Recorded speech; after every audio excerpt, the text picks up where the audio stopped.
Hi everybody, welcome back to my channel. So today I'm going to share with you the very first book haul of this year. So I picked up a lot of books. This year I planned that I will be doing a lot of mood reading. I'm not going to plan too ahead, maybe 1 or 2 months ahead, and that's the extent of my book reading plans this year. So based on some couple of reviews and year-end booktube videos that I watched, I picked up some books that I thought might be interesting to me.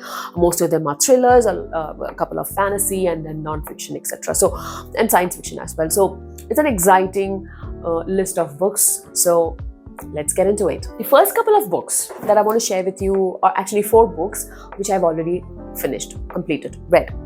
And the first one is The Boyfriend by Frida McFadden. I know a lot of people have hate Frida McFadden. I don't lean this way or that way. If the book is good, I'm fine with it. Yes, the writing is too straightforward and totally consumable, easily consumable, but I really like this book because the twist at the end, I did not see that coming. I will not speak much about this book right now because I'll be doing a review of the books that I read at the end of the month, so you will get more details about what this book is about in that video. But yeah, this is a book that I really enjoyed. I think I gave it 4.5 or something. I need to check my Fable or Goodreads, but 4 or 4.5 because I really enjoyed it. Then I picked up a very popular author, Lucy Foley, The Midnight Feast. Again, this is a book that when I checked on Goodreads and Fable, people were saying that, most of them were saying like, yeah, it was okay, mediocre, it's not as great as the guest list and all that, but I actually liked this, really liked this. I enjoyed it.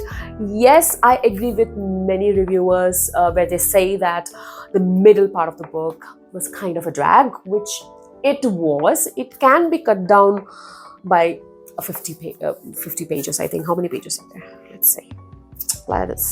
It's like 400 pages or something, 420. Yeah, it could have been a 350-page book. Basically, this is a book about a countryside retreat. It's like a bunch of extremely rich people who come together in this newly built high-end vacationing / retreat kind of a place. A murder happens. The author has built a very mystical feeling atmosphere for this. It happens near a wood and there is some kind of witchy, black magic-y kind of thing also happening here. I enjoyed it. I really enjoyed it. But I can also see why some people gave this mixed reviews. I can totally understand that. Next is a book that I really loved. I think it's my favorite of the year so far. I've read only 4 books, but yeah, out of the 4, this is my favorite, and I think it's going to stay in my favorite list or at the top of my favorite list until I find something really extraordinary in this year's read. That is The God of the Woods by Liz Moore. This is the winner of the Goodreads Choice Awards, the best thriller, and rightly so. So this is a literary thriller. So the journey is as interesting as the reveal at the end or the twist at the end. For me, the twist or the reveal was not that shocking or jolting or anything. It was good, but the journey was so amazing. I loved reading every page of this book. It's so well written. More about this in my review video. And actually this is the first book that I read this year, and that is First Life Wins by Ashley Elston. Now, what is this about? So this is about a woman called Evie Potter. It looks like she has everything. She has an amazing, doting, loving boyfriend, and she has a beautiful house. She has a wonderful group of friends to hang out with, to support her and all that. But she is hiding a very sinister secret, and during one of the parties that she was attending, she meets a woman who seems to have stolen her identity. And the story starts from there. It's really intriguing, really interesting. And just like the blurb at the back of this book says here, it is a brilliant cat and mouse thriller. You think you know where this is going, but the author manages to surprise you. So yeah, I really enjoyed this thriller. So basically, I've been lucky with my reads so far this year, and I would give credit to the wonderful reviewers and booktubers who keep suggesting amazing books. Now, moving on to the ones that I haven't read. I'll start with the one that I'm currently reading. So if you're following my Instagram, then you would know that I am reading this one currently, The Tainted Cup by Robert Jackson Bennett. Actually, I picked this book based on Daniel Green's review of this book. What is the premise? So this is a fantasy thriller, a fantasy murder mystery. You know I love fantasy, and you know that I love murder mystery. So combining both of them, it's like, I don't know, Christmas for me. So what's the premise? In an opulent mansion on the borders of the empire, an imperial officer lies dead. Basically, a tree spontaneously erupts out of him and killing him. And our protagonist, Dinius Cole, who is the assistant to the main investigator, her name is Anna Dolabra. They both come in and start investigating. I am 96 pages in, and I'm enjoying it. This is so atmospheric. The world building is so amazing. I'm already inside the world. I'm desperate to get back to reading this. I want to finish this video as soon as possible and just get back to reading. It's amazing. I love murder mystery, and this it's already set the scene for what's to come. I'm sorry if you're disturbed by noise. There is some construction going on here, and he had to do it exactly when I started doing the video. Another book that I picked up after watching Daniel Green's video, and that is Ursula Le Guin's The Left Hand of Darkness. I think he picked this as one of his favorite books. I don't know for theme, I don't know for which category, but yeah, this is a science fiction. So what is this about? Let's find out together, because I also don't know. Genli Ai is an ethnologist observing the people of the winter world Giffen. The people there are androgynous, normally neutered, but then they can become male or female at the peak of their sexual cycle.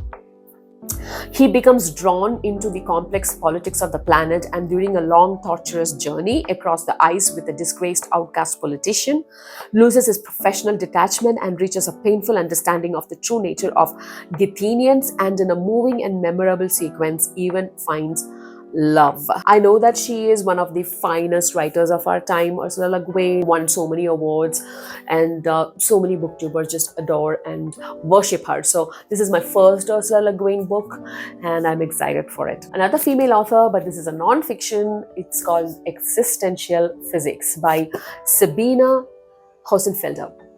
So I don't know if you know her, because she has a YouTube channel, extremely popular. I follow that and I watch most of her videos when I get time. I'm a physics enthusiast. I did study science in school and college, and also I'm an engineer. So physics is my thing. Basically, what does it say? Physicists are great at complicated research, but they are less good at telling us why it matters.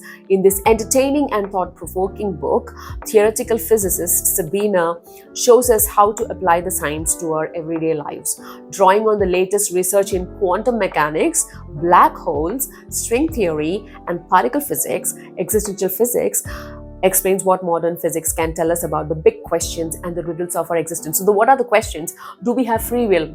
A question that I'm intrigued by. Where do we come from? Does the universe think? Does the past still exist? I'm not expecting to get answers to these questions, because again, they are existential questions, right? But I would like to see what direction the physics can nudge us to. Another fantastic author whom I have not read, which is shameful from my part, that is Sally Rooney, and I picked up her book Endermezzo. I know the rough premise of the book. It's about two brothers who do not like each other. One is a lawyer, well established and successful. The other is a chess player. He's a little bit nerdy and introverted, and what transpires between them. I think this is literary fiction. I want to start reading her books, and gonna start with this. Next up, another thriller I just picked up randomly, that is Everyone in My Family Has Killed Someone by Benjamin Stevenson. It says that it's Knives Out meets Richard Osman. I haven't read Richard Osman, but I know that he's a great writer. He can make you weep and cry, and at the same time give you an amazing mystery thriller or murder mystery. And that's all I know about Richard Osman. And but this one is something that I'm the title itself is very intriguing, right? Everyone in My Family Has Killed Someone. So yeah, looking forward to it. So talking of Richard Osman, I picked up the first book in the series, which is The Thursday Murder Club. I have no idea what this is, but I know lovers of thrillers and murder mysteries love Richard Osman. So being a lover of mysteries myself, how could I avoid him any further? So in a peaceful retirement village, 4 unlikely friends meet up once a week to investigate unsolved murders. But when a brutal killing takes place on their very doorstep, the Thursday Murder Club find themselves in the middle of their first live case. Elizabeth, Joyce, Ibrahim, and Ron might be pushing 80, but they still have a few tricks up their sleeves. Can our unorthodox but brilliant gang catch the killer before it's too late? Another book that I'm really looking forward to reading to, and another author that I'm really looking forward to exploring more. A genre that I really enjoy reading and is truly and fastly becoming my favorite genre is dark academia. I had to pick up a dark academia this year. I picked up this one, If We Were Villains by Emma Rio. Again, this is a literary thriller. Dark academia, literally just like the God of the Woods. I just found that out. So Oliver Marks has just served 10 years for a murder he may or may not have committed. On the day of his release, he is greeted by the detective who put him in prison. Detective Colborn is retiring and he wants to know what really happened a decade before. Last but not the least, I have Blood Over Bright Haven by Emil Wong. I know this is a fantasy. That's all I know about it. Okay, there is no synopsis. Oh, there it is. The first woman ever admitted to a prestigious order of mages unravels a secret conspiracy that could change the practice of magic forever in the standalone dark. Oh, it's a standalone dark fantasy. I love it. From the author of The Sword of Kagan. Yeah, of course. I haven't read The Sword of Kagan as well. I know it's another booktuber favorite. So those were the 12 books that I wanted to share with you. I think I'm sorted for the next 2 months maybe with these books. I know that there are a lot of books on my bookshelves judging me right now for picking up new books before reading them. But again, like I said, this is what I feel right now. These are the books that I want to read essentially before I touch anything else. And let me know what you think of this book. If you have read any of these books, please let me know your thoughts as well. And thanks for watching. Subscribe, like, share. I will see you soon. Bye-bye.